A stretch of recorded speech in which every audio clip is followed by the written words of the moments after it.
அயோத்தியின் புனித நகரத்தில் ராமரின் பட்டாபிஷேகம் கோலாகலமாக மகிழ்ச்சியின் உச்சத்தில் நடைபெற்றது.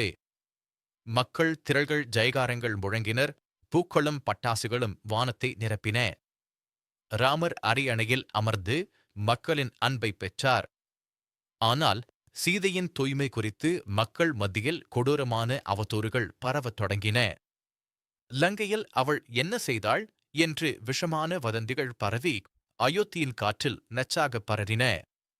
இந்தப் பேச்சுகள் ராமரின் பெரிய இதயத்தை ஆழமாக பாதித்து அவரை துன்பத்தில் ஆழ்த்தின. ராஜதர்மத்தை மீற முடியாத ராமர் கர்ப்பிணியான சீதையை வனவாசத்திற்கு அனுப்பும் முடிவை கனத்த மனதுடன் எடுத்தார். அவரது கண்கள் கண்ணீர் கலந்து இதயம் உடைந்து போன்றது.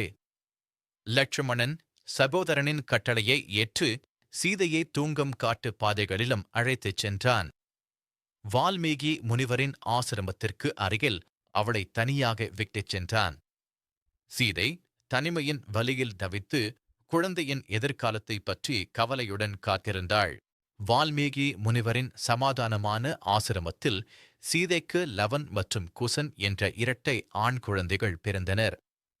அவர்கள் பிறந்ததும் ஆசிரமம் மகிழ்ச்சியால் நிரம்பியது. மாமுனிவர் வால்மீகி அவர்களை அன்பின் கருவிகளாக வளர்த்தார். தினமும் இராமாயண கதையை இனிய சொற்களில் கற்பித்தார்.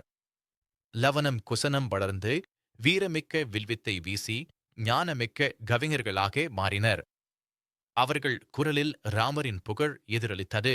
பல ஆண்டுகள் கடந்த பின்னர் அயோத்தியின் மகாராஜா ராமர் அஸ்வமேத யாகத்தை அரபரம்பரையாக நடத்தினார். யாகக் குதிரை ராஜ்ய எல்லைகளை தாண்டி சுதந்திரமாக ஓடியது. அதை பார்த்த லவனும் குசனும் தைரியமுடன் அதை பிடித்துக் கட்டினர். இது நமது ராஜ்யம் என்று அவர்கள் சவால் விடுத்தனர். ராமரின் பெரிய படைகள் வந்தபோது இரு சிறுவர்களின் வீரம் அவர்களுக்கு அதிர்ச்சியையும் சவாலையும் தந்தது. யாகக் குதிரையை விடுவிக்க வந்த ராமரின் சபையில் லவனும் குசனும் நின்று இராமாயண கதையை இனிமையான இதயத்தை உருக்கும் கானமாக பாடினர். அவர்களின் குரலில் தாயின் துன்பமும் தந்தையின் தர்மமும் வெளிப்பட்டது. ராமர் அந்த பாடலை கேட்டு மனம் உருகி கண்ணீர் விட்டார். இவர்கள் என் மகன்கள்தானே என்று உணர்ந்து அவர்களை உடனடியாக தழுவி அரவணைத்து அன்பின் உச்சத்தில் மகிழ்ந்தார். சீதை தனது தூய்மையை மீண்டும் நிரூபிக்க பூமித்தாயை உணர்ச்சியுடன் வேண்டினாள். என்னை உங்கள் மடியில் ஏற்றுக்கொள்ளுங்கள் என்று கெஞ்சினாள். பூமி பிளந்து பிரகாசமான சிறப்பில் திறந்தது.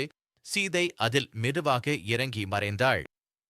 ராமர் தனது ஆட்சியை நீதியுடன் தொடர்ந்தார். ஆனால் சீதையின் அன்பு நினைவுகள் அவரது இதயத்தில் என்றும் நிலைத்திருந்தன.